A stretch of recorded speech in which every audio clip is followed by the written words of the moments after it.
I had these piano teachers when I was a kid. One woman was named Nadia, and she was this Russian.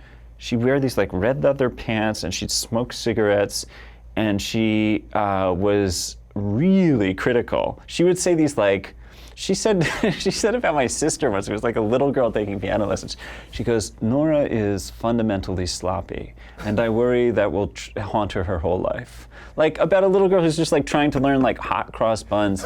But Nadia would burn down her houses for the insurance money. You're kidding me. No, that's true. And then we had another piano teacher who was a Wiccan, who was this like, she like painted her face all white. She was actually very nice, but on Halloween she would invite all of her students over to her house and have like a straight up like Wiccan Halloween. Like we thought we were coming over for like Reese's Pieces and like you know, ghost decorations. It was like you stood around a cauldron and she had like a scroll with your fortune on it, and then you'd burn it in the cauldron, and like and she lived with her mother, who was this like withered old lady. It was I don't know, I'm like talking so much about my piano teachers, but those people. Well, suffice to say, you had to move to an instrument. Yeah, I had to migrate to totally a less, different from piano. Yes, exactly. So tell me about when you quit trumpet, like how that felt to have this whole identity and then have to give it up. Yeah, I got braces and I couldn't really play that much anymore.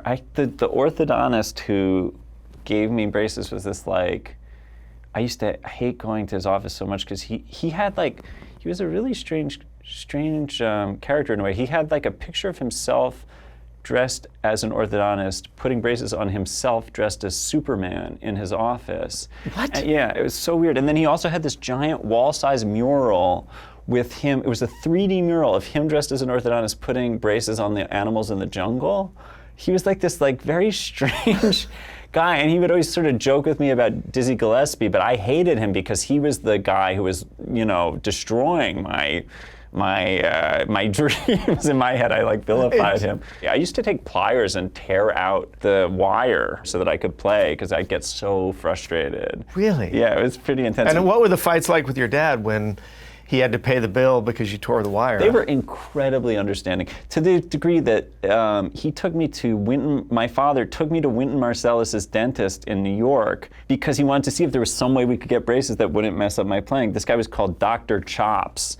And no, there's this guy, Dr. Chops, and I had such high hopes. I was like, Dr. Chops is going to save me. By the way, do you know how unbelievable it is, the cast of characters in your childhood? From the Wiccan piano teacher to Dr. Chops and the 3D orthodontist. It sounds not true, but it is, I swear, true. And yeah, Dr. Chops just sold us like really expensive toothpaste and didn't have any solutions. It's and like, we went home. Try this. Yeah, he was such a charlatan. It won't fix your teeth, but your breath is going to be great. He was garbage. I'm slandering Dr. Chops. Hey folks, thanks for watching. If you like what you just saw, then why not subscribe? Click right here for lots more off camera. And if you want to see the hour-long version of these conversations, I'm going to give you the secret link. Here it is, offcamera.com. Check it out.